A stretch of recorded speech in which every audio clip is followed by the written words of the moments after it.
Bismillahirrahmanirrahim.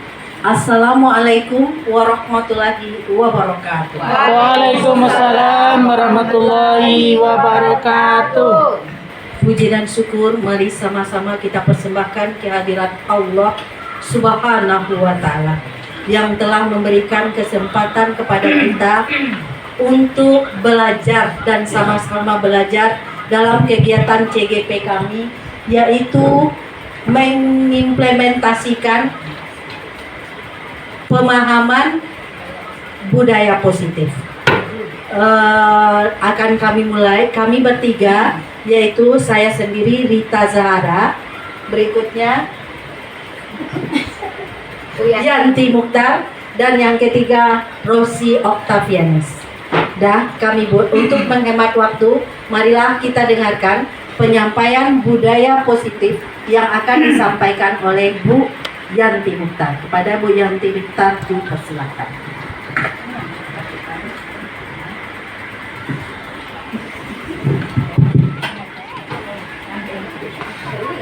Bismillahirrahmanirrahim.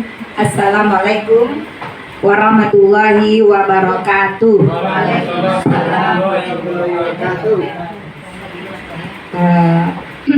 Salam, segala salam dan penghormatan tertumpang kepada pembicara yang pertama tadi. Kemudian ucapan terima kasih yang tak terhingga kepada Bapak dan Ibu untuk meluangkan waktunya hadir di ruangan ini untuk pengimpasan budaya positif di sekolah ini dalam kegiatan aksi nyata modul 1.4. Sebagai pemateri pertama, saya akan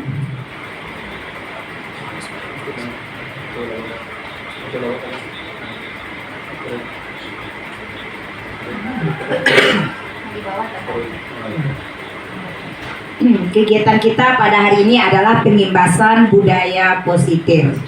Nah, kita awali dulu dengan 3 buah pertanyaan pemantik. Jawabannya setuju atau tidak setuju. Yang pertama, hukuman dapat mendisiplinkan anak. Ini pertanyaan pertama. Sesuai dengan apa yang kita alami sehari-hari, apakah itu hukuman, apakah penghargaan? Di sini ada pertanyaannya, hukuman dapat mendisiplinkan anak. Bagaimana Bapak dan Ibu? Setuju atau tidak setuju? Tidak setuju. Tidak. Ada yang menjawab setuju. Tidak setuju. Ada yang menjawab tidak setuju. Kita simpan jawabannya. Ibu simpan jawabannya dulu, nanti kita lihat. Nomor 2, pemberian hukuman dengan hal positif seperti membaca atau membersihkan halaman sekolah dapat meningkatkan disiplin anak. Jadi kita memberikan hukuman ini. Apakah dengan hukuman itu kita dapat mendisiplinkan anak? Setuju atau tidak setuju? Tidak setuju. Tidak setuju. Bagaimana dengan Ibu Nengsi? Setuju. Setuju. Ibu Nengsi menyatakan setuju bahwa dengan pemberian hukuman dapat meningkatkan disiplin anak. Setuju. Kita simpan jawabannya. Yang ketiga, memberi penghargaan dapat meningkatkan motivasi belajar anak. Berarti meningkatkan motivasi dengan pemberian penghargaan. Bagaimana Ibu Samsi? Setuju. Oke, jawabannya ada yang menyatakan setuju. Kalau Ibu Ani bagaimana Bu Ani? Setuju. Setuju. Oke, kita simpan lagi jawaban yang 3 tadi. Dan kita lanjut kepada di sini akan menyampaikan disiplin positif dan nilai-nilai kebajikan universal. Nah, kita sering sekali mendengar kata-kata disiplin. Kalau mendengar kata-kata disiplin, apa yang terbayang di benak kita? Apa yang terlintas di pikiran kita kalau kita mendengarkan kata-kata disiplin? Kebanyakan orang akan menghubungkan kata disiplin dengan tata tertib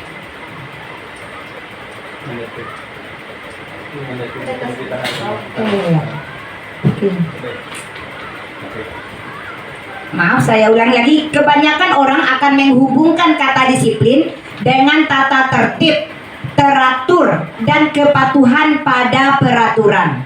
Kata disiplin juga sering dihubungkan dengan hukuman. Padahal itu sungguh berbeda. Karena belajar tentang disiplin positif tidak harus dengan memberikan hukuman. Justru itu adalah salah satu alternatif terakhir dan kalau perlu tidak digunakan sama sekali. Nah, ini dia tadi tentang kata-kata disiplin. Karena kita sering mengaitkan disiplin itu tentang tata tertib, kepatuhan yang kita tuntut kepada anak untuk melakukan sesuatu seperti apa yang kita inginkan. Nah, kemudian juga disiplin itu sering juga kita hubungkan dengan hukuman. Lanjut. Apakah makna disiplin itu? Disiplin berasal dari bahasa Latin disiplin yang artinya belajar. Tadi arti kata disiplin itu artinya belajar. Disiplin diri membuat orang menggali potensinya menuju sebuah tujuan apa yang dia hargai. Kemudian, namun dalam budaya kita, makna kata disiplin telah berubah menjadi sesuatu yang dilakukan seseorang pada orang lain untuk mendapatkan kepatuhan. Nah, seperti ini tadi, ke dalam budaya kita sehari-hari, disiplin itu sering dilakukan oleh seseorang untuk mendapatkan kepatuhan. Kecenderungan umum adalah menghubungkan kata disiplin dengan ketidaknyamanan. Dan seperti itulah kita sehari-hari berhubungan dengan siswa kita, bahwa kata-kata disiplin itu bagi siswa sering mereka merasakan ketidaknyamanan karena tuntutan untuk mematuhi aturan yang ada. Jadi yang ditemui pada siswa sering kata-kata ketidaknyamanan, bukan dengan apa yang kita hargai atau pencapaian suatu tujuan mulia. Disiplin dapat membuat seseorang menggali potensinya menuju sebuah tujuan. Dengan kata lain, disiplin juga mempelajari bagaimana cara kita mengontrol diri dan bagaimana menguasai diri untuk memilih tindakan yang mengacu pada nilai-nilai yang kita hargai. Dengan kata lain, seseorang yang memiliki disiplin diri berarti mereka bisa bertanggung jawab terhadap apa yang dilakukannya karena berdasarkan tindakan mereka pada nilai-nilai kebajikan universal.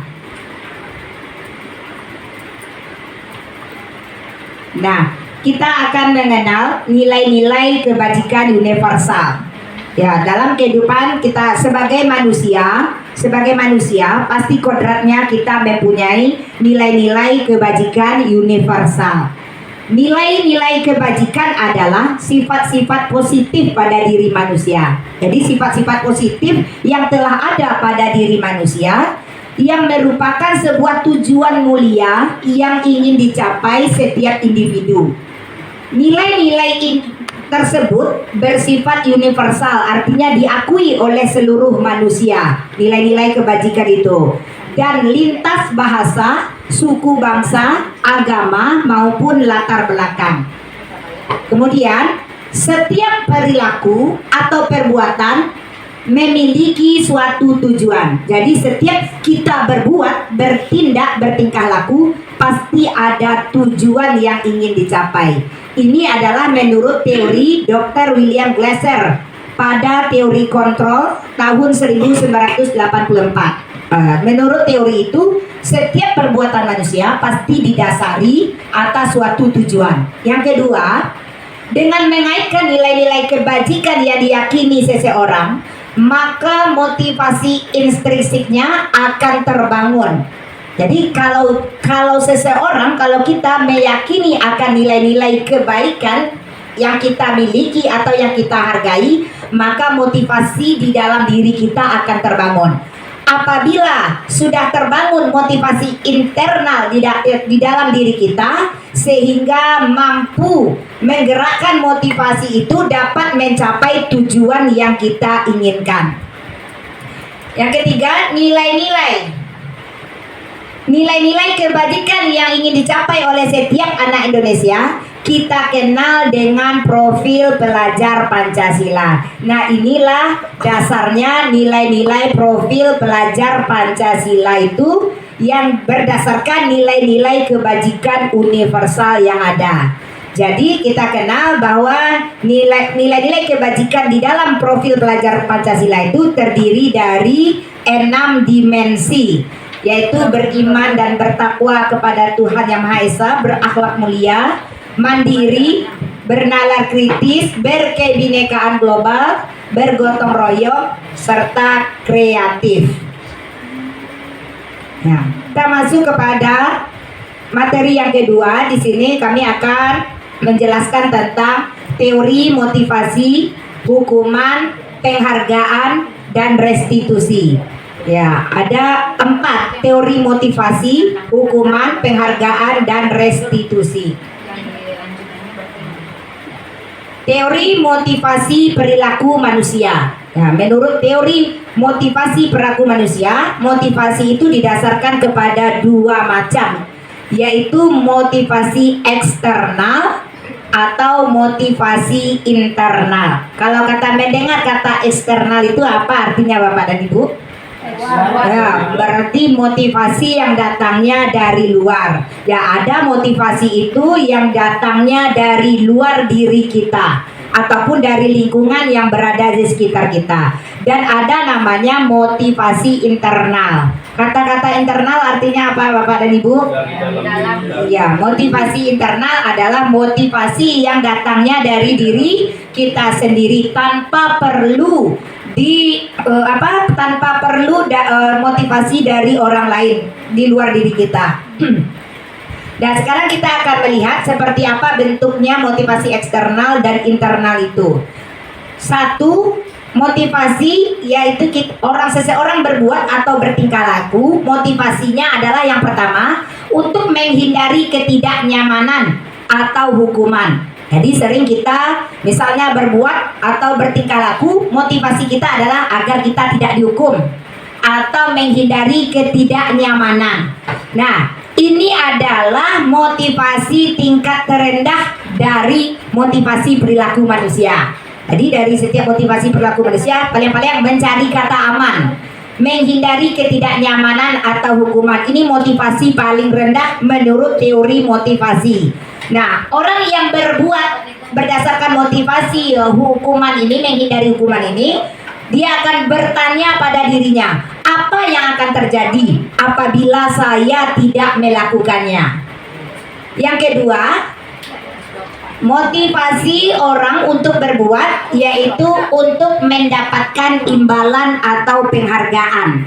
Ya, jadi sering kita juga pada anak, ya agar anak mau berbuat seperti yang kita inginkan, kita iming-imingi dengan penghargaan. Apakah itu bentuknya hadiah, apakah itu bentuknya pujian. Nah, itu namanya motivasi untuk mendapatkan imbalan dari orang lain.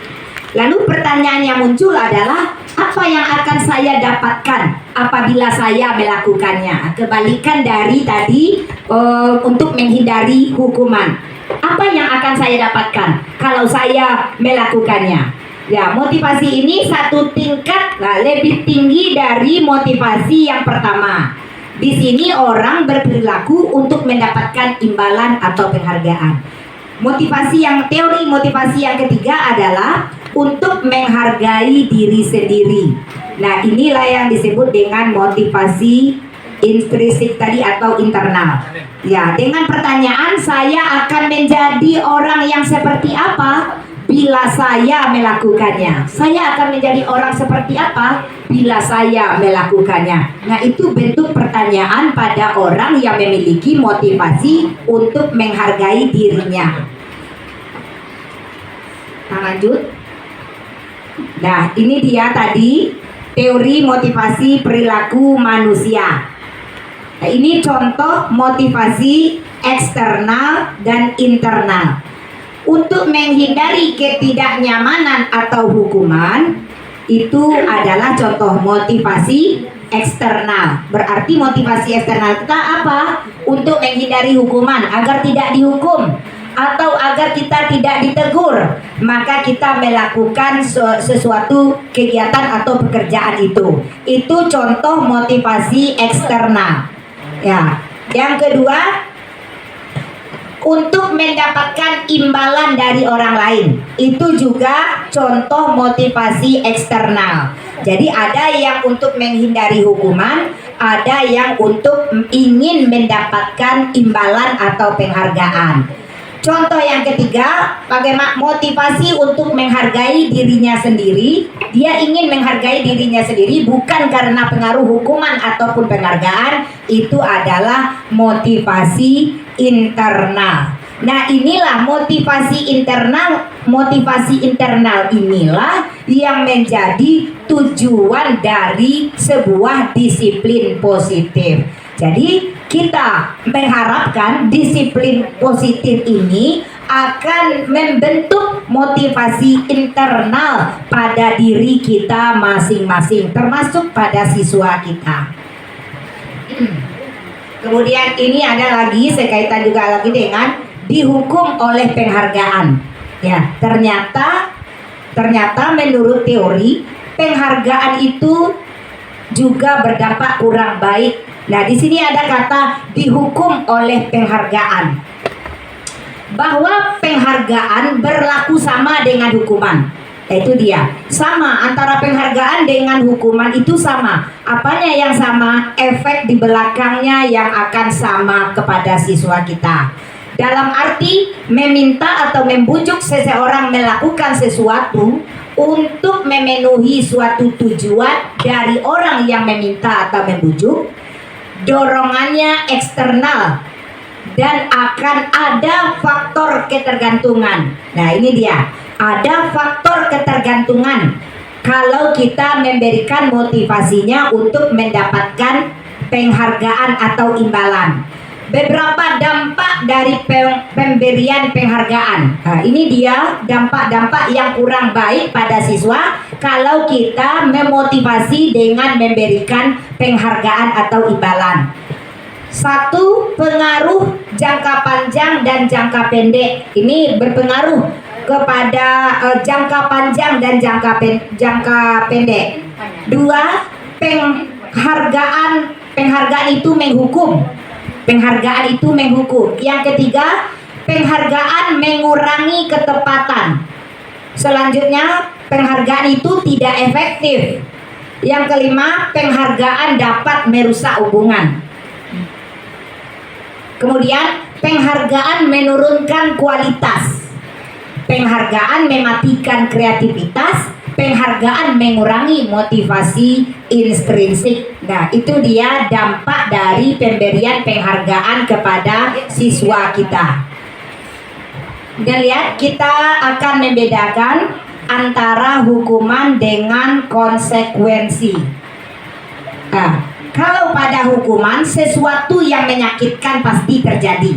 Kalau kita memberikan hukuman, pasti di belakangnya siswa akan merasakan sakit atau sakit hati. Ya, sesuatu yang menyakitkan harus terjadi. Kalau konsekuensi, sesuatu harus terjadi. Konsekuen dari perbuatannya, sesuatu harus terjadi. Nah, kalau hukuman, sesuatu yang menyakitkan harus terjadi. Yang kedua, membuat anak sakit baik secara fisik ataupun secara hatinya untuk jangka waktu yang lama. Berbekas lama di hati siswa kita terhadap pemberian hukuman tersebut. Namun kalau konsekuensi, membuat anak merasa tidak nyaman, hanya merasa tidak nyaman dalam jangka waktu yang pendek. Ya, tidak terlalu menyakitkan seperti pemberian hukuman. Anak membenci kedisiplinan.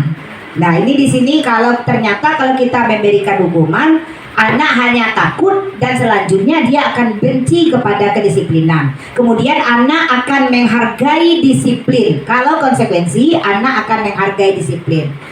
Di dalam hukuman ada kata-kata paksaan, harus begini, kamu harus lakukan itu. Itu adalah sebuah paksaan. Nah, dalam konsekuensi ada stimulus, ada tanggapan. Kalau kamu berbuat ini, bagaimana nanti konsekuensinya? Kalau kamu berbuat seperti ini, apa nanti yang resikonya? Itu stimulus dan tanggapan. Lalu pada hukuman mendorong anak untuk menyakiti dirinya sendiri. Itu pada hukuman, menyakiti dirinya sendiri atas hukuman yang dia terima. Kalau pada konsekuensi mendorong anak agar mudah menyesuaikan diri. Selanjutnya pada hukuman, konsep diri yang buruk. Sedangkan pada konsekuensi, konsep dirinya lebih baik daripada hukuman. Dia menerima dirinya lebih buruk pada hukuman. Sedangkan pada konsekuensi, dia menerima dirinya merasa lebih baik. Anak belajar untuk menyembunyikan kesalahan. Karena takut kena hukum, dia belajar untuk menyembunyikan kesalahannya atau sering berbohong. Membohongi atas kesalahan-kesalahan yang dilakukannya. Itu pada hukuman.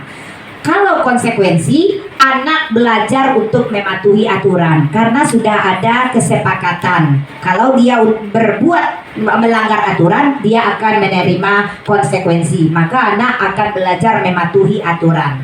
Pada hukuman, anak merasa marah, bersalah, merasa dipermalukan dan tidak dihargai, dan itu dampaknya pada siswa yang menerima hukuman. Sementara konsekuensi, siswa akan kehilangan hak, dibuat tidak nyaman, diasingkan untuk sementara atas konsekuensi yang dia terima. Ini kemudian lagi di sini kita juga melihat hukuman itu bersifat tidak terencana atau tiba-tiba, atau murid tidak tahu apa yang akan terjadi dan tidak dilibatkan. Itu kalau hukuman. Hukuman itu berasal kita tiba-tiba saja. Yang takana dia awak saya. Anak berbuat salah, takana dia awak hukuman dah. Langsung kita berikan saat itu. Itu hukuman namanya. Tanpa anak tidak tahu sebelumnya hukuman apa yang harus diterima. Itu namanya hukuman. Sedangkan konsekuensi sudah terencana. Kita sudah buat kesepakatan dengan siswa. Sudah dibahas dan disetujui antara kedua pihak. Itu kalau konsekuensi.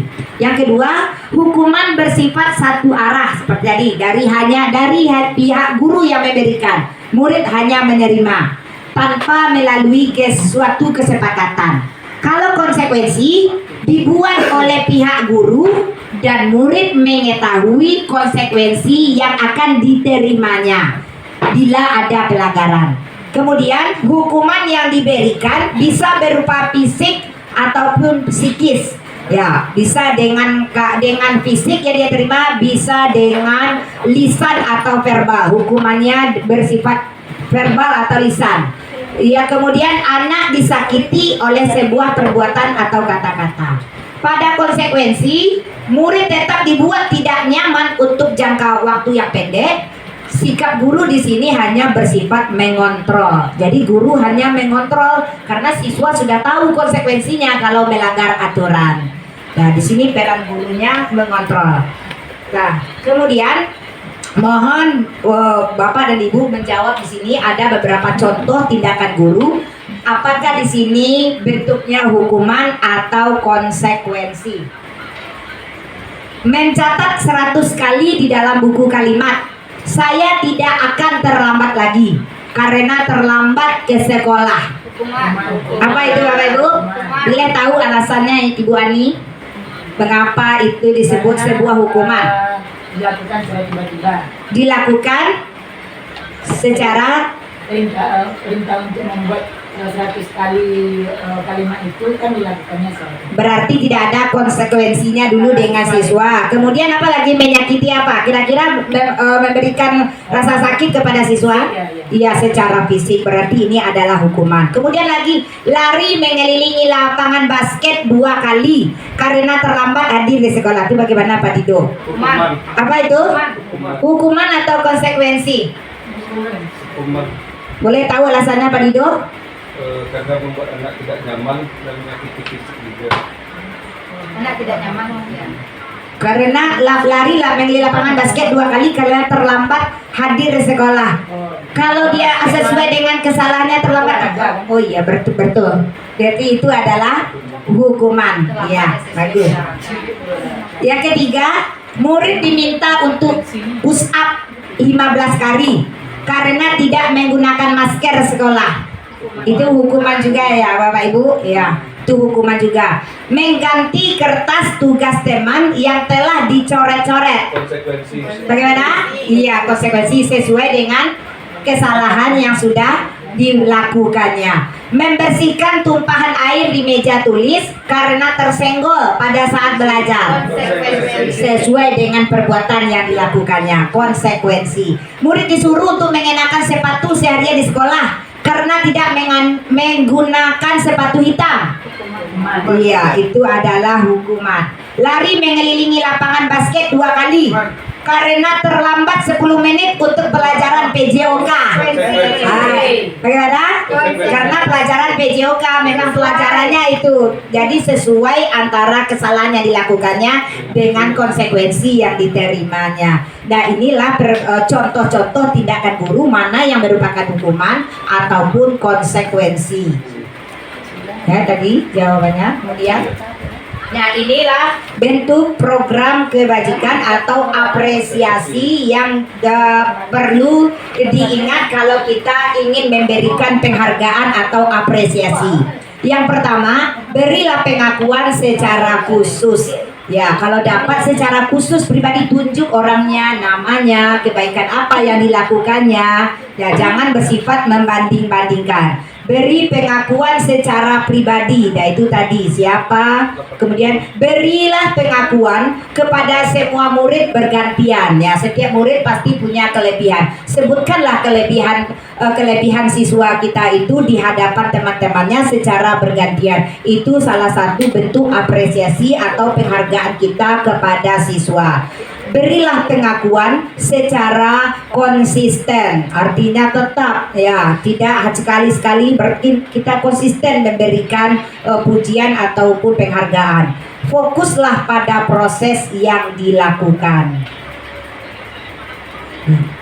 Kemudian kita lanjut pada materi yang terakhir, apa itu restitusi. Nah, ini tadi dari lawan dari hukuman, penghargaan, dan inilah salah satu lagi namanya restitusi. Adalah proses menciptakan kondisi bagi murid untuk memperbaiki kesalahan mereka sehingga mereka bisa kembali kepada kelompok mereka dengan karakter yang lebih kuat. Kemudian murid berpikir tentang orang seperti apa yang mereka inginkan dan bagaimana harus memperlakukan orang lain. Berikutnya, 9 ciri-ciri restitusi. Nah, 9 ciri-ciri restitusi. 1, bukan untuk menebus kesalahan, namun untuk belajar dari kesalahan. Nah, itu ciri-ciri restitusi. Siswa bukan menebus kesalahannya dengan hukuman yang diterimanya, namun siswa belajar dari kesalahan yang dilakukannya. Yang kedua, restitusi itu bisa memperbaiki hubungan antara si pelaku dengan korban. Ya, itu bisa memperbaiki hubungan. Yang ketiga, restitusi itu bukan paksaan. Seperti pemberian hukuman ada paksaan, namun adalah tawaran yang bisa dilakukan oleh siswa untuk memperbaiki kesalahannya. Yang keempat, restitusi menuntun untuk melihat ke dalam dirinya.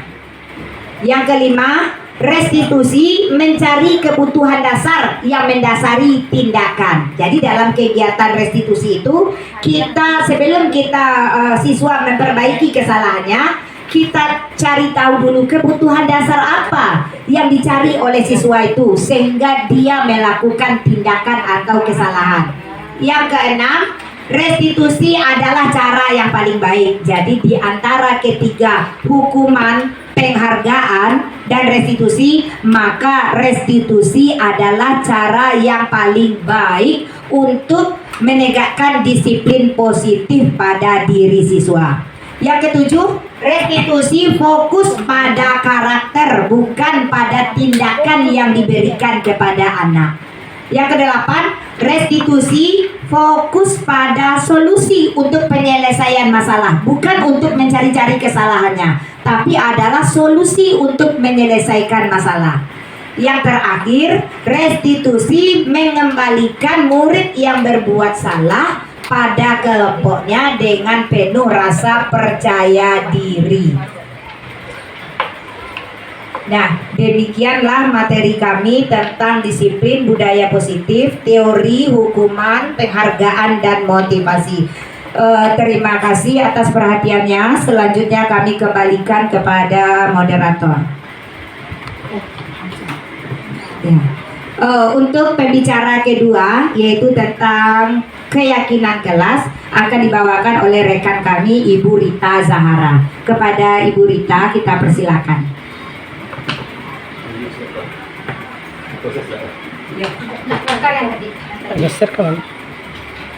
Terima kasih Bapak Ibu yang telah mendengarkan apa yang disampaikan oleh Bu Yanti. Tepuk tangan dulu Bapak Ibu. Halo. Itu kan? Itu kan? Dan sebelum kita lanjut, kita nampaknya udah mulai ngantuk nih Bapak Ibu. Ya, kita ice breaking dulu. Ada lagu Pak Dido ya di Ide tadi.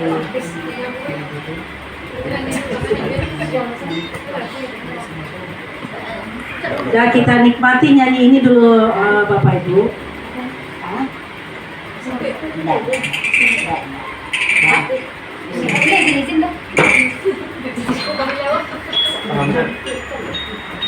Lagu tuh.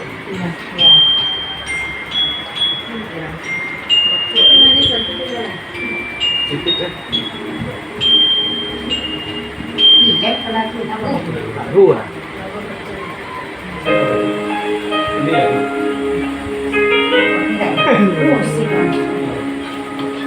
Udah, ayo Bapak Ibu. Ini lagunya bagus ini, termasuk budaya positif ini Bapak Ibu.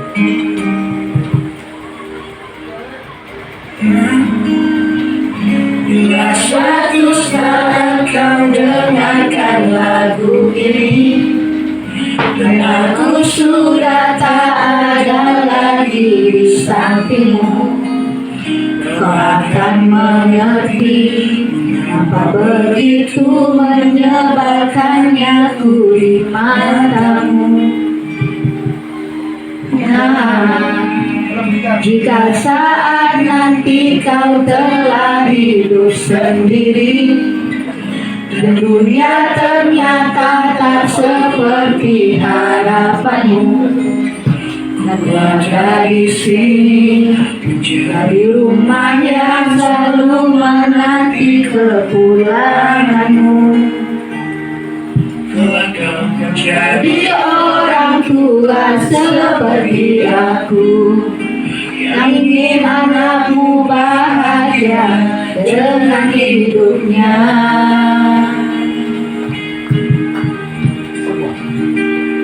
Bila bentakan kecilku patahkan hatimu, lebih deras dari itu dunia kan menghakimimu.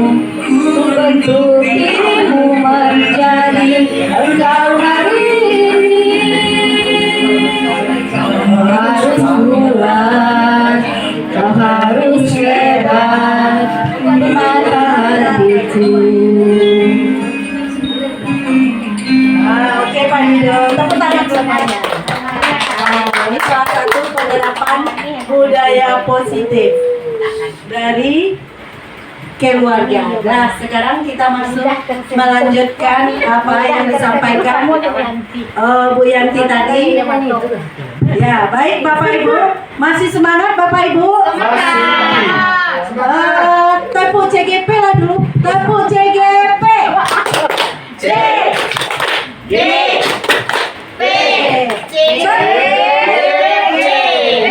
Ini ada budaya, ini termasuk juga budaya positif nih Bapak Ibu.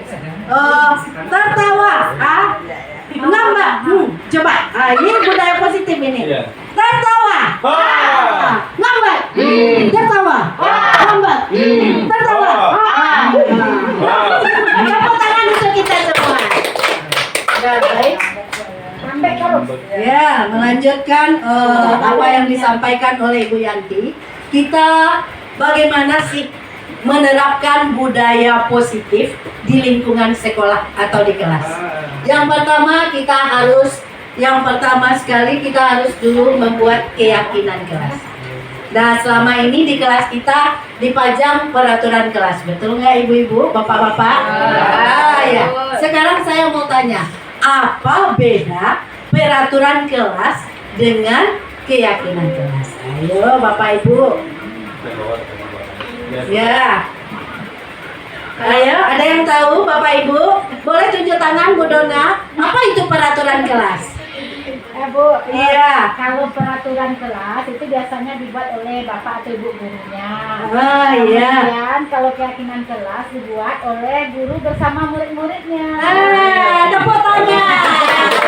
Ini bapak Apu Santia. Ampu suwo, ampu kida, kaduanya Santia. Iya. Coba kita lihat betul nggak apa yang dikatakan Ibu Dona tadi? Ini peraturan kelas adalah sejumlah aturan yang harus ditaati oleh murid. Dan aturannya dibuat oleh guru dan kepsek atau kepsek ya. Akhirnya aturan ini adalah memberikan sanksi atau hukuman. Sedangkan keyakinan kelas sejumlah aturan yang dibuat berdasarkan kesepakatan antara murid antara murid dan guru ya, yang hasilnya dapat menumbuhkan rasa tanggung jawab antara guru dan murid. Ya Bu Dona, tepat sekali Bu Dona. Ya. Dan kayak ada lagi keunggulan keyakinan kelas ini, Bapak Ibu, bisa memotivasi intrinsik, menimbulkan motivasi intrinsik, yaitu dari dalam diri anak. Jadi anak merasa tidak terbebani, tapi merasa bertanggung jawab. Jadi kita pilih yang mana Bapak Ibu? Keyakinan kelas atau apa? Peraturan kelas. Bagus. Keyakinan kelas. Baik Bapak Ibu, ini cara membuat keyakinan kelas. Nah, Bu Desi, udah perhatikan. Coba baca Bu Desi. Bagaimana cara membuat keyakinan kelas yang pertama? Pertama, berdiskusi memunculkan peraturan-peraturan yang perlu ditaati warga sekolah. Bagus. Yang kedua, Bu Samsi. Mengubah peraturan menjadi kalimat yang lebih positif. Ya, bagus. Pak Arif. Mengubah peraturan kelas jadi keyakinan kelas. Bagus. Yang keempat, Bu Dona. Berdiskusi memunculkan keyakinan keras. Yang kelima, Bu Nancy. Berdiskusi mengenai peran seluruh warga sekolah. Yang keenam, Aulia. Ya. Meninjau keyakinan kelas dari waktu ke waktu. Ini cara membuat keyakinan kelas Bapak Ibu. Jadi kalau Bapak Ibu ingin membuat keyakinan kelas, begini caranya. Yang pertama, berdiskusi dulu. Ini ada Bapak Ibu, perhatikan. Ini yang telah kami cobakan. Mana Pak Dido? Ini. Dan kita lihat dulu. Kita kumpulkan apa yang dikatakan oleh siswa kita dulu. Yang pertama, coba peraturan. Peraturan ada di situ, ada peraturan, ada keyakinan kelas. Kita bedakan ya.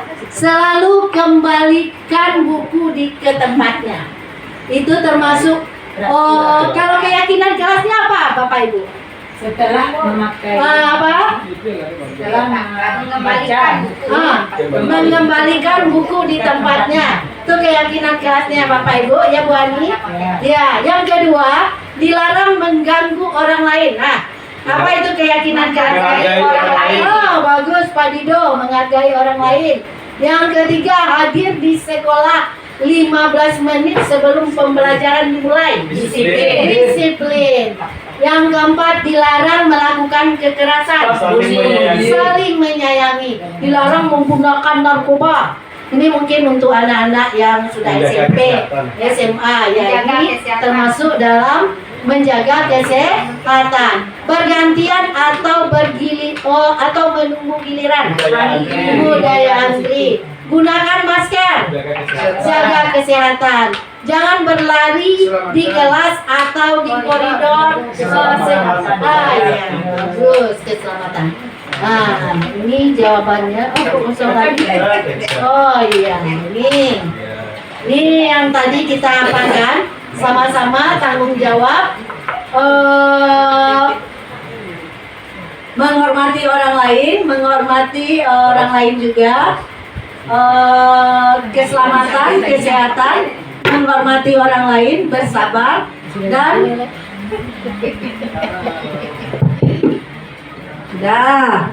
kesehatan dan keselamatan serta keamanan. Itu ya Bapak Ibu, beda. Ini yang telah saya cobakan. Ini yang telah saya cobakan ya. Ini kita himpun dulu. Kita himpun dulu bagaimana apa yang ingin apa yang ingin peraturan kelas yang ditetapkan oleh murid-murid kita. Dan yang kedua, dia dipasang dibuat slotdip, sudah itu dia menempel di depan kelas Bapak Ibu.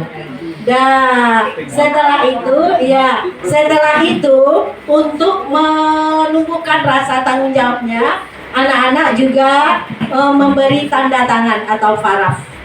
Ya Bapak Ibu, begini cara membuat keyakinan kelas. Nah, lanjut kira-kira seperti ini diagramnya Bapak Ibu, mulai dari peraturan kelas, keyakinan kelas. Kalau kita rubah menjadi keyakinan kelas, jadi lingkungan positif dan jadi budaya positif. Itulah yang kita harapkan anak-anak kita nantinya. Ya, lanjut. Coba kita lihat Bapak Ibu. Jadi sebenarnya manusia itu mempunyai kebutuhan dasar dan dunia yang berkualitas. Ada yang tahu Bapak Ibu apa kebutuhan dasar manusia itu? Kasih sayang. Yang pertama, coba kita lihat. Manusia itu kebutuhan dasarnya yang pertama bertahan hidup. Ya, yang pertama bertahan hidup. Yang kedua, rasa diterima. Yang ketiga, kesenangan. Yang keempat, kebebasan. Yang kelima, penguasaan. Siapa? Coba Bapak Ibu, mohon apanya? Mohon masukannya. Apa itu bertahan hidup? Kenapa anak itu butuh bertahan hidup? Anak yang seperti apa Pak Arif? Mandiri. Mandiri. Apalagi? Bertahan hidup. Apa itu Pak Arif? Kebutuhan dasar manusia itu yang pertama itu manusia tuh ingin bertahan hidup. Dengan apa dia bertahan hidup? Dengan apa Bu Ani? Dengan makan. Bagus. Dengan apa lagi? Iya, dengan apa lagi manusia itu bertahan hidup? Nengsi? Defense. Raun-raun. Apakah itu termasuk apa? Termasuk kebutuhan dasar manusia bertahan hidup? Ada lagi? Defense, Bu. Defense. Apa itu Pak? Pertahanan diri. Pertahanan diri. Ada lagi? Dari musuh. Coba kita lihat bertahan hidup tuh sebenarnya manusia itu simpel saja Bapak Ibu. Bapak Ibu tuh anak itu butuh makan. Betul kata Bu Ani tadi. Yang pertama butuh makan. Yang kedua butuh Kasih sayang. bukan butuh tempat tinggal. Itu yang untuk bertahan hidup yang pertama Bapak Ibu. Hidup, makan. Yang kedua apa Richard? Hak berketurunan. Hak berketurunan. Pak Richard, kita lanjut Pak Richard. Rasa diterima. Apa itu? Kebutuhan dasar manusia itu rasa diterima apa? Dihargai. Penghargaan, butuh dihargai. Apalagi Bu Ayu? Apa Bu Ayu? Bu Loli? Nggak tahu. Apa itu kebutuhan rasa ingin diterima? rasa ingin diterima. Iya bagus Pak Dido. Jadi anak itu butuh dicintai, butuh dihargai, butuh disayangi. Kalau kita mengetahui sebagai guru yang menjadi hak atau dasar hidup manusia, maka anak-anak kita akan bahagia bersama kita. Dan yang ketiga, kesenangan. Apa itu Bapak Ibu? Refreshing. Kesenangan. Ya tadi anak-anak itu butuh refreshing. Apalagi Bapak Ibu? Hadiah. Apalagi Bapak Ibu? Ada kesenangan. Apa? Anak-anak itu butuh bermain Bapak Ibu. Jangan kita di kelas kan sering kalau main ini dia salah, main itu dia salah. Seharusnya kita harus tahu haknya untuk bermain. Tertawa itu juga anak itu. Jangan ditantang tertawa anak-anak. Ibu boleh tertawa semuanya sekarang. Tertawa. Ada yang larang Bapak Ibu? Nah, berarti kalau larang berarti dia melanggar kebutuhan dasar manusia. Tertawa lagi ibu-ibu. Ada slogannya tuh. Itu kesenangan. Ada slogan itu Apa itu? Ya, tertawalah mumpung gratis. Ya, tepuk tangan untuk Pak Rico. Ya, tertawa itu kalau apa? Itu sehat Bapak Ibu. Apalagi, tapi jangan sering-sering tertawa. Ya Bapak Ibu. Dan lihat ke depan lagi. Bapak Ibu, lihat ke depan lagi. Kita sama-sama belajar Bapak Ibu ya. Nah, kita yang ketiga, yang keempat kebebasan. Apa itu kebebasan Bapak Ibu? Apa Ibu, Bapak Ibu kebebasan?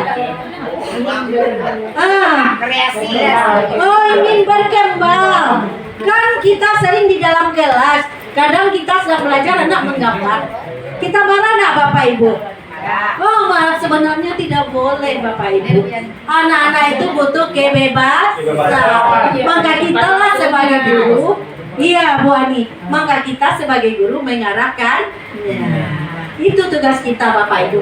Jadi kalau ada anak yang hobi menggambar, ada juga Bapak Ibu, kita sering belajar di luar. Sering belajar di dalam kelas saja. Hingga anak jenuh. Anak tidak merasa bebas. Harusnya gimana Bapak Ibu? Kalau tidak suka dia di dalam kelas, kita bawa keluar. Setuju Bapak Ibu? Setuju. Besok kita cobakan lagi ya Bapak Ibu. Nah, kita lanjut. Penguasaan. Penguasaan itu apa Bapak Ibu? Pak Dido, apa itu penguasaan? Jadi pemimpin. Oh iya, seorang anak itu bisa jadi pemimpin. Penguasaan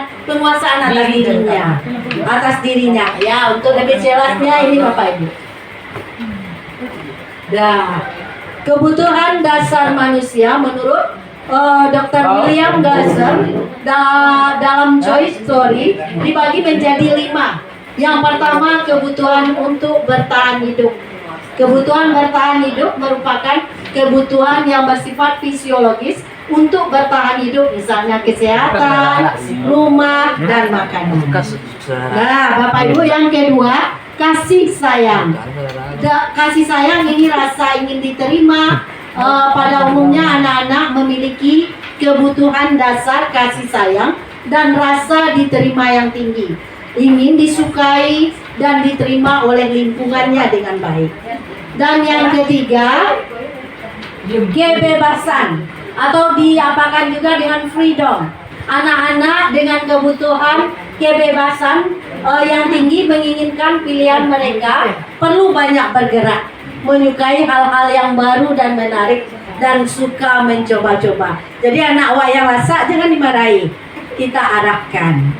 Ya, lasaknya itu atau apanya anak-anak kita, kreatif anak-anaknya kita, aktifnya anak-anak kita arahkan Bapak Ibu.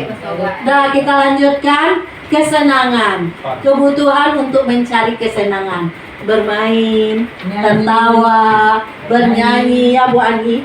Bernyanyi itu adalah hak dasar manusia. Dan yang kelima, penguasaan atau power.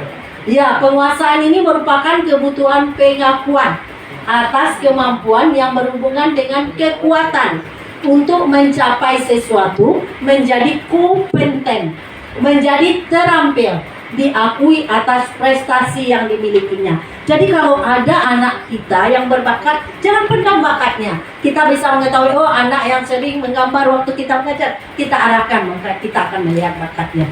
Ada anak-anak yang sering bernyanyi, berarti kita arahkan juga dia bernyanyi. Minta kita akan menemukan bakatnya. Anak yang apa lagi? Bapak Ibu yang berlari. Woi, kalau anak saya ada yang suka berlari. Gimana tuh? Oh, bawa dia olahraga. Oh, dia bisa lari dalam olahraga. Jadi, itulah beberapa tadi 5 dasar kebutuhan manusia. Nah, ini Bapak Ibu. Apa yang akan terjadi apabila kebutuhan dasarnya tidak terpenuhi? Coba Pak Arif, apa Pak Arif? Ada masukannya Pak Arif? Apa yang akan terjadi apabila kebutuhan dasar manusia tidak terpenuhi? Ya berontak, apalagi Bu Loli? Stres, bagus. Bahaya itu Bu Loli, stres ya. Apa? Bu Sansi, apa yang akan terjadi apabila dia sedih? Mungkin hal negatif yang saling melawan dia. Betul sekali.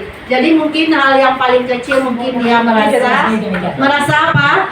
Merasa tidak diterima karena dia bakatnya terpendam. Apa yang ia inginkan tidak tercapai. Ini apabila tidak sesuai, nanti dia akan bertindak semaunya dia karena tidak ada yang mengontrol. Maka tugas siapa itu? Membentuk karakter anak didik kita. Tugas siapa itu Bapak Ibu? Orang tua. Tugas kita untuk mengarahkannya, bahkan kita bisa bekerja sama dengan orang tua. Betul nggak Bapak Ibu? Tepuk tangan aja dulu Bapak Ibu. Nah, maka akan ada perbuatan yang bertentangan dengan nilai-nilai kebajikan. Dia akan suka menentang. Dia tidak mau apa? Dia keras hati. Akan muncul, ini akan ada anak yang keras hati, suka menentang, keras kepala, disuruh ke kanan nyopai ke kiri. Ada nggak Bapak Ibu? Itu salah siapa? Salah siapa Bapak Ibu? Salah siapa Bapak Ibu? Ayo. Ya, salah kita juga guru. Jadi beban kita sebagai guru ini bukan sedikit Bapak Ibu. Beban kita ini adalah dunia dan akhirat. Betul nggak Bapak Ibu? Betul nggak Bu Ani? Betul. Nah kita lanjut. Ya mungkin hanya itu penyampaian saya. Kalau ada perkataan saya mungkin yang salah, saya mohon maaf. Semuanya bukan untuk mengatur, tapi mari kita bersama-sama menjadi guru yang bisa dijadikan tauladan bagi anak didik kita dan kita mengerti akan kebutuhan anak. Betul nggak Bapak Ibu? Terima kasih. Mohon maaf atas segala kekurangan. Saya ucapkan wabillahi taufik wal hidayah. Wassalamualaikum warahmatullahi wabarakatuh.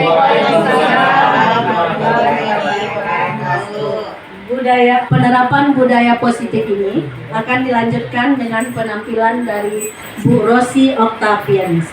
Kepada Bu Rosi dipersilakan.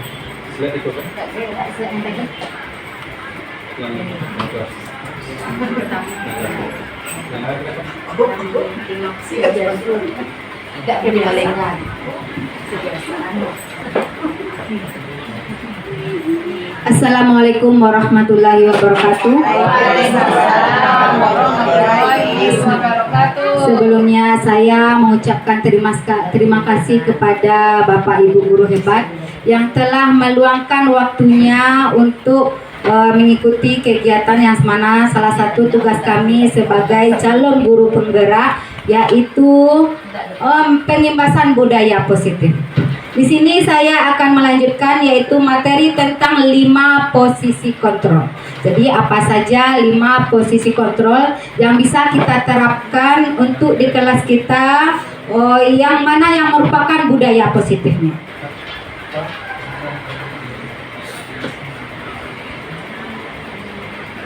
Yang pertama yaitu sebagai penghukum. Sebelumnya Bapak Ibu tadi sudah mendengar paparan dari Ibu Yanti Mukhtari itu mengenai penghukum.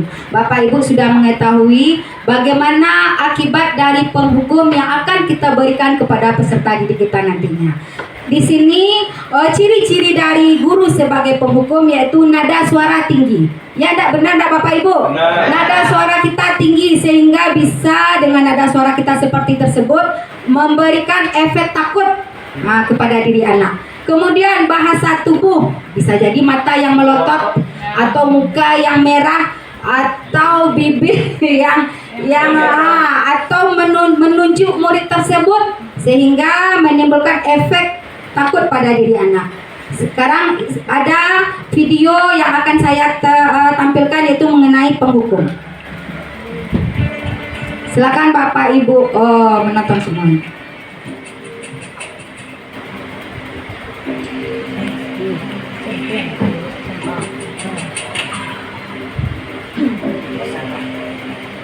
Naren, sini kamu. Selamat pagi, Bu. Selalu terlambat. Kamu deh, pasti terlambat. Maaf, Bu. Saya Apa? Apa coba? Alasan kamu apa lagi? Kapan sih kamu tidak terlambat? Malas sekali ya kamu jadi anak. saya Dasar pemalas. Gak kapok-kapok sih kamu.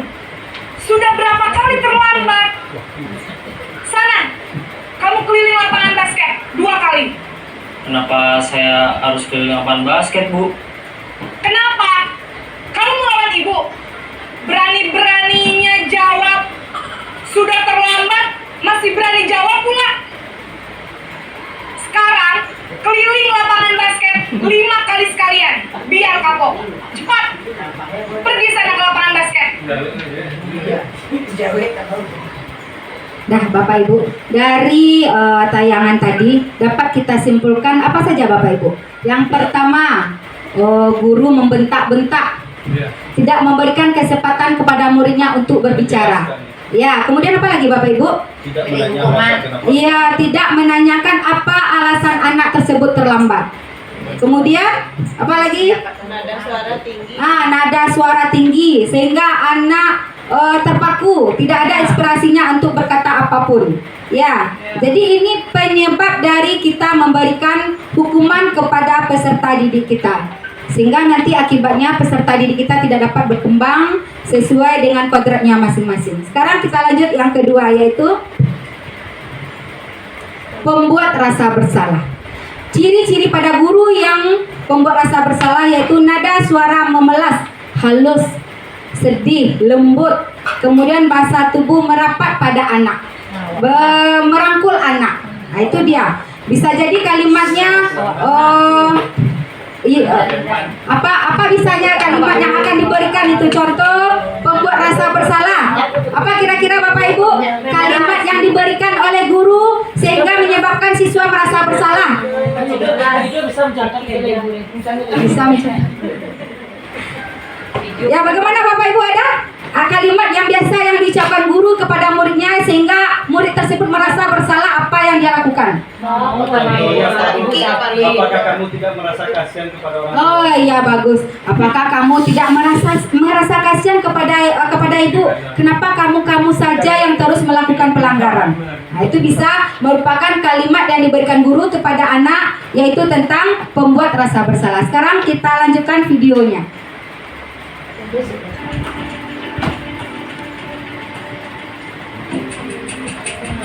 Ngarennya aja, ngaren. Belum ada. Tadi dah. Naren, Tadi dah. Tapi yang pembuat rasa bersalah. Selamat pagi, Bu. Naren, kamu kenapa terlambat lagi, nak? Ya Tuhan, Naren, kamu senang ya bikin ibu susah ya? Kalau kamu terlambat lagi, nanti ibu yang ditegur bapak kepala sekolah, nak. Disangka ibu tidak bisa membina kamu.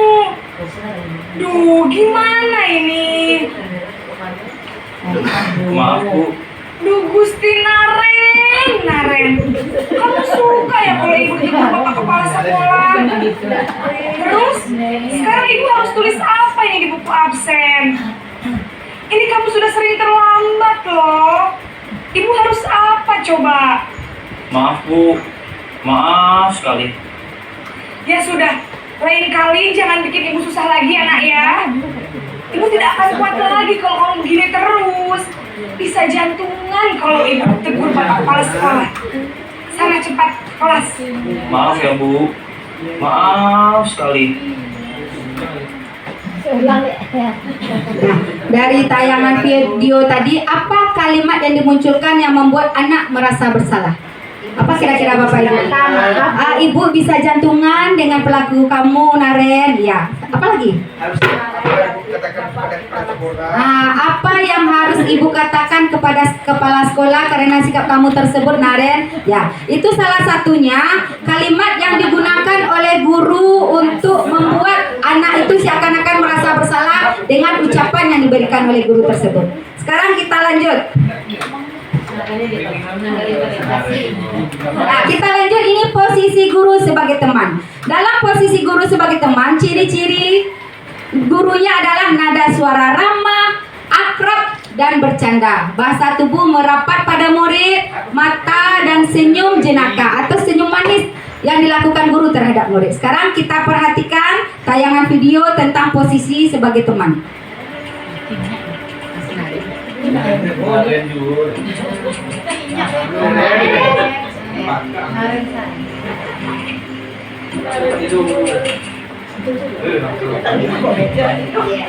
Naren!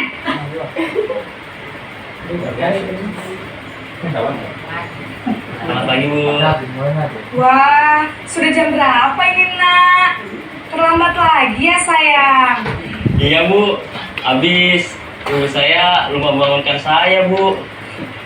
Kamu malah menyalahkan ibu kamu. Kamu bukannya anak yang larinya paling kencang. Kok terlambat sih? Iya Bu. Saya memang terlambat bangun tadi. Jadi biarpun saya lari kencang, tetap gak kekejar Bu. Ya sudah sana. Nanti lain kali larinya lebih kencang lagi ya. Biar gak terlambat lagi. Bikin seneng ibu. Demi ibu. Bisa kan? Bisa lah Bu. Ya sudah sana masuk kelas. Ibu beresin urusan absen kamu. Kamu ini ada-ada saja.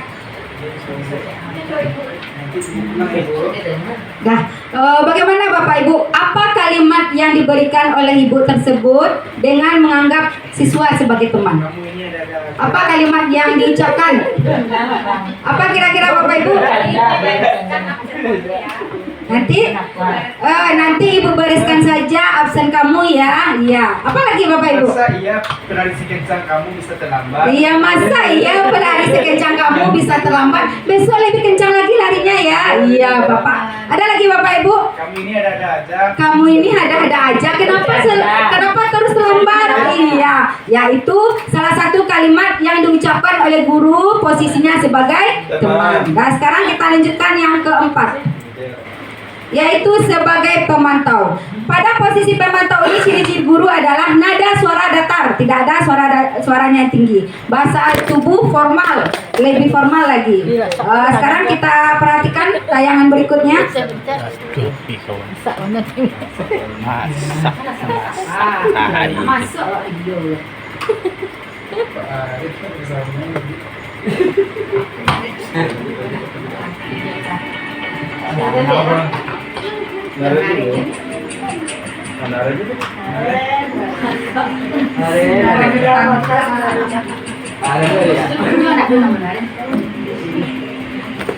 Naren!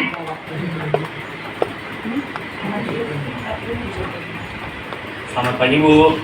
Naren, apa peraturan sekolah kita tentang jam berapa kita harus masuk sekolah, nak?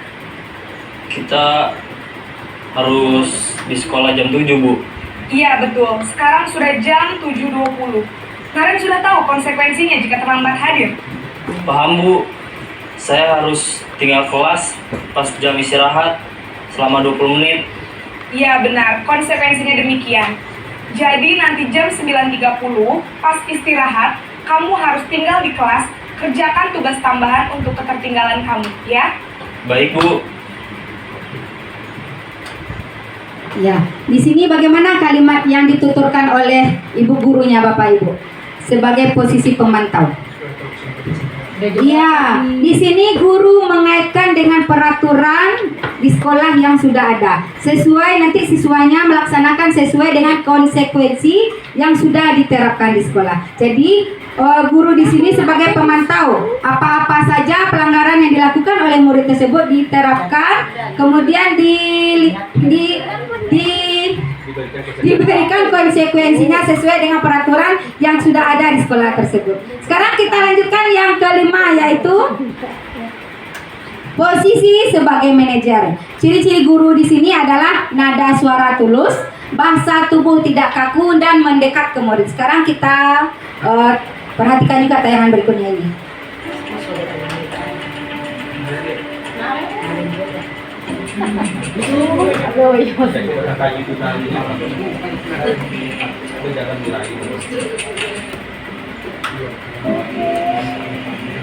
Naren!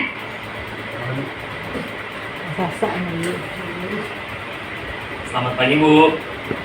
Selamat pagi, Naren. Maaf, Bu. Saya terlambat. Iya, sekolah masuknya jam 7, sekarang sudah jam 7.20. Jadi sekarang bagaimana ini, Naren? Maaf, Bu. Saya lupa setel alarm saya semalam.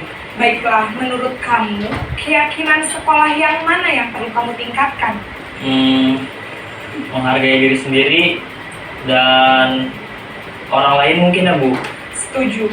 Jadi, apakah Naren meyakini prinsip saling menghormati tersebut? Iya, Bu.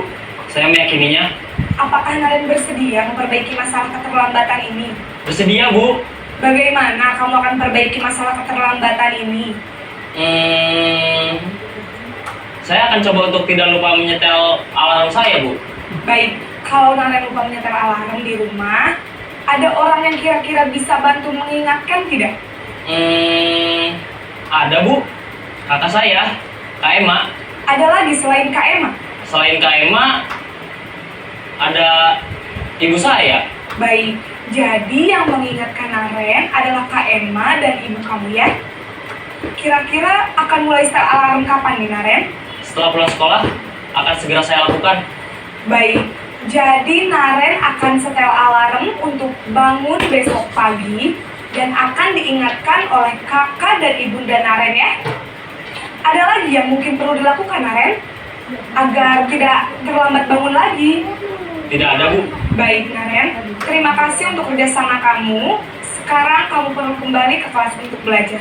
Baik, Bu. Terima kasih. Ya, di dalam posisi sebagai manajer, guru mengulang kembali yaitu tentang kesepakatan atau keyakinan kelas yang sudah dibuat. Jadi pelanggaran yang dilakukan oleh peserta didik atau murid kita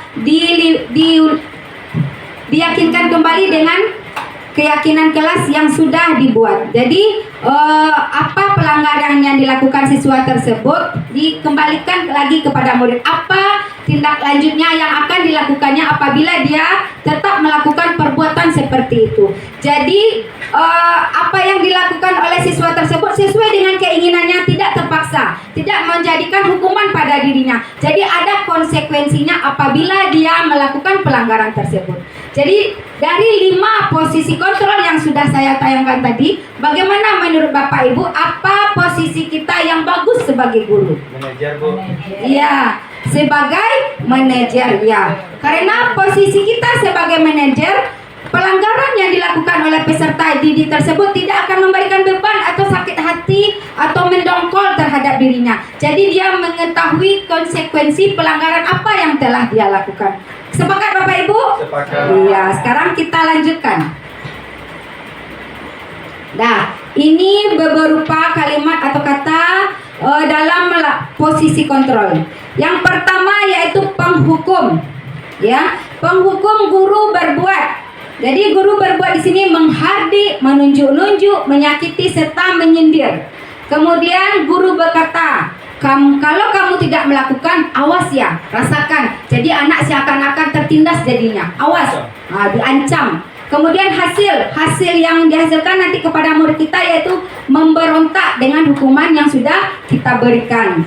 Kemudian pembuat rasa bersalah. Pembuat rasa bersalah di sini guru berceramah, mengata-ngatai, ya seharusnya. Kemudian ibu kecewa. Nah, kemudian guru berkata, kamu sudah tahu ibu lelah sekali mengatakannya. Ibu stres dengan perbuatan kamu saja yang terus melanggar. Jadi itu pembuat rasa bersalah. Hasilnya pada murid yaitu menyembunyikan.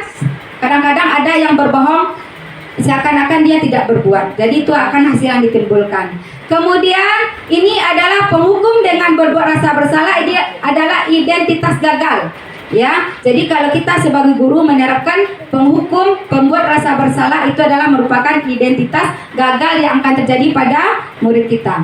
Kemudian identitas berhasil atau sukses, yaitu sebagai teman dan pemantau. Kemudian identitas berhasil, sukses, kontrol diri dalam diri siswa sendiri, yaitu sebagai manajer. Ya, bagus Bapak Ibu. Jadi 5 posisi kontrol yang bagus kita terapkan adalah sebagai manajer. Ya. Kita lanjut. Nah, sekarang Bapak Ibu semuanya perhatikan ke depan. Sekarang apa pernyataan tersebut, siapa yang mengatakan? Yang pertama yaitu saya kecewa sekali dengan kamu. Berarti siapa yang mengatakan? Murid apa guru? Iya. Ya, sebagai penghukum kayaknya, atau sebagai manajer, atau sebagai teman. Saya kecewa sekali dengan kamu. Pembuat rasa bersalah. Yang kedua, kamu tidak pernah benar melakukannya. Kamu tidak pernah benar melakukannya. Sebagai apa posisi kontrol guru itu? Sebagai penghukum, teman, rasa bersalah, atau manajer? Penghukum. Kita lanjut. Ayolah, lakukan demi ibu atau bapak. Sebagai teman. Ya. Kemudian, apakah kamu mau mendapatkan stiker bintang hari ini? Sebagai teman atau sebagai manajer? Sebagai pemantau. Sebagai apa itu? Pemantau, teman, rasa bersalah, atau manajer, atau hukuman? Manajer. Pemantau. Ya, kita lanjutkan. Bagaimana kamu bisa menyelesaikan masalah ini? Manajer. Ya, manajer. Kita lanjut. Kamu selalu yang paling terakhir. Penghukum. Ya, kita lihat hasilnya Bapak Ibu. Ya, yang pertama saya kecewa sekali dengan kamu, berarti pembuat orang merasa bersalah. Kamu tidak pernah benar melakukannya, berarti penghukum. Kemudian ayolah lakukan demi ibu atau bapak sebagai teman.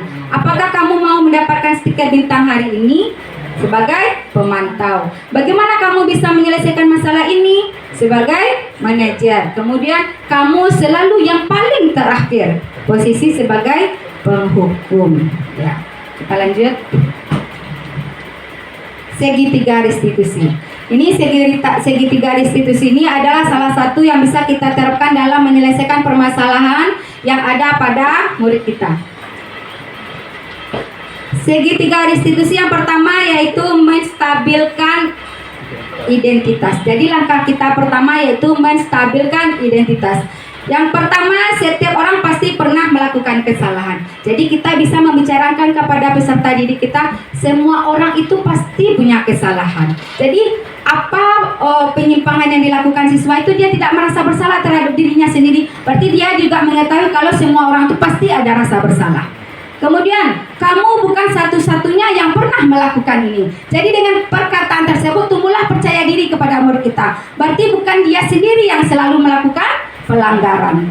Kemudian yaitu validasi kebutuhan. Di dalam validasi kebutuhan ini yaitu kamu tentu punya alasan mengapa melakukan ini. Jadi bisa kita bicarakan dengan peserta didik. Kamu pasti punya alasan kenapa kamu datang terlambat ke sekolah.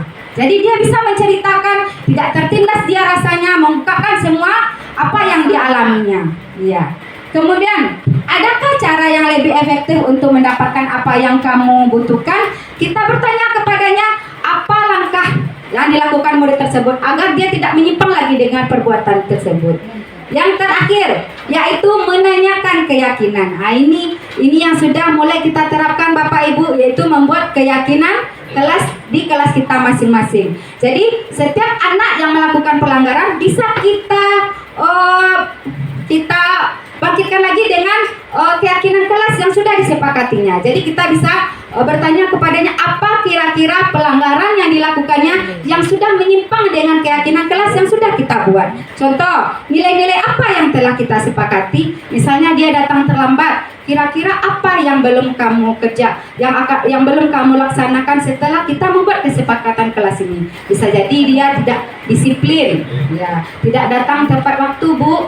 Jadi besoknya bagaimana? Besoknya saya akan berusaha untuk datang tepat waktu lagi, Bu. Bisa jadi kita menimbulkan kesadaran bagi murid kita tersebut. Jadi dia berbicara sesuai dengan keinginannya, tidak terpaksa dia mengatakan pelanggaran yang telah dilakukannya. Jadi dia bisa mengutarakan dengan hati senang melakukan tersebut, konsekuensi yang ada pada dirinya dia lakukan lagi, jadi tidak akan diulang lagi atas perbuatannya tersebut. Kemudian, kamu ingin menjadi orang seperti apa? Bisa kita gali lagi, setelah kamu terlambat ini, kamu ingin menjadi orang seperti apa? Saya ingin menjadi orang disiplin lagi, Bu. Saya tidak datang terlambat lagi, Bu. Nah, bisa itu yang akan kita timbulkan pada diri murid kita. Nah, jadi segitiga restitusi ini adalah yang pertama, menstabilkan identitas. Yang kedua, validasi kebutuhan. Yang ketiga, menanyakan keyakinan.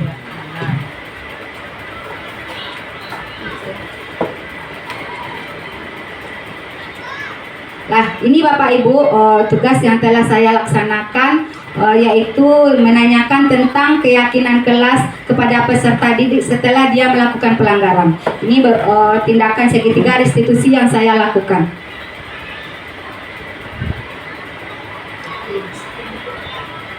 Salam, silakan Mas MC.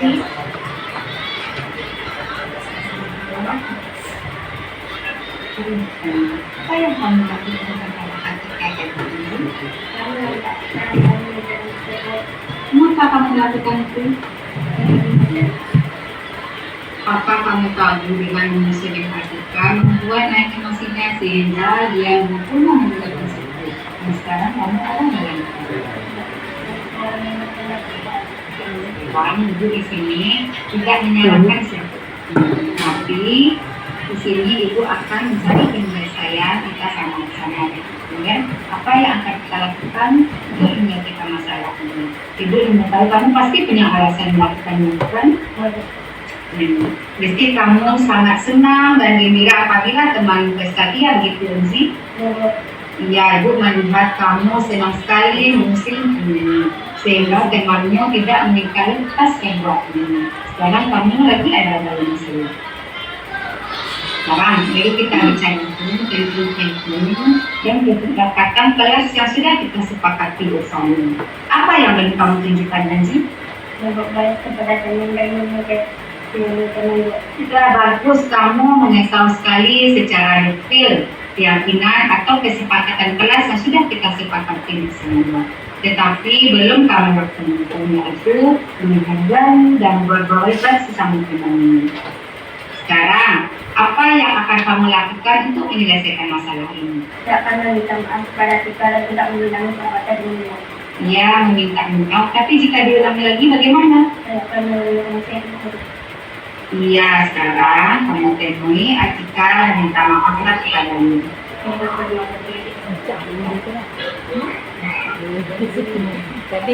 Nah, inilah Bapak Ibu segitiga restitusi yang sudah saya lakukan di kelas yang saya ampu.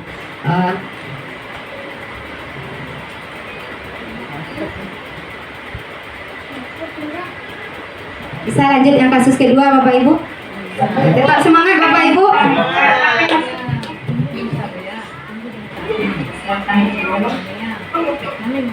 Coba kamu ceritakan apa yang kamu maksudkan. Adalah saya di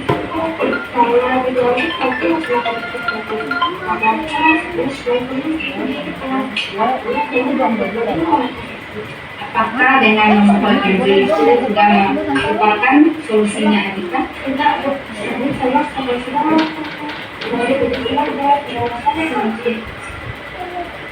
Apakah kamu mengetahui dengan memukul Kenzi tersebut adalah menyakiti titik ini? Dan sekarang kita lagi ada dalam sakit. Nah, sekarang ibu di sini tidak mencari sekian saya. Ibu mengetahui kamu mempunyai apa yang dilakukannya. Nah, sekarang sama-sama kita mencari, berpikir bersama-sama apa yang akan kita lakukan untuk menyelesaikan masalah ini. Sekarang mari kita bicarakan tentang kesepakatan dan keyakinan keras yang sudah kita buat bersama. Apa yang menjadi kamu jadikan? Kita harus saling menghormati karena sudah sebelum yang lain melakukan banyak kegiatan. Ya, bagus kamu mengingat sekali tentang kesepakatan dan keyakinan kelas yang sudah kita buat bersama. Apakah dengan membuat teman sudah menghargai dan berbuat baik sama teman kita? Nah, sekarang apa yang akan kamu lakukan untuk menyelesaikan masalah ini? Iya, meminta maaf itu mudah. Tapi bagaimana ke depannya? Saya berjanji ke depannya lebih baik. Oke, kamu berjanji, ibu pegang janjinya ya. Nah, sekarang kamu terima inti dan minta maaf lah.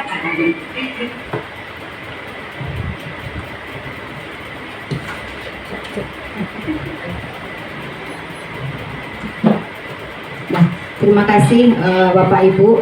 Itulah pemaparan saya tentang 5 posisi kontrol dan segitiga restitusi.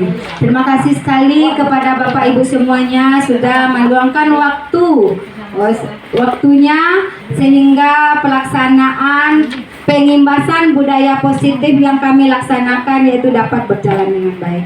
Terima kasih banyak-banyak buat Bapak Ibu.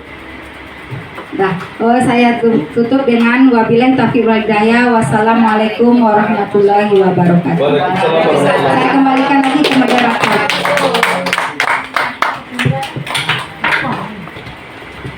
Dan cukup sekian penampilan kami dalam perbebasan budaya positif Bapak Ibu. Tepuk tangan semuanya Bapak Ibu. Ya, tepuk tangan lagi yang keras Bapak Ibu. Baik, Bapak Ibu, kami akhiri dengan wabillahi taufiq wal hidayah. Assalamualaikum warahmatullahi wabarakatuh. Assalamualaikum warahmatullahi wabarakatuh.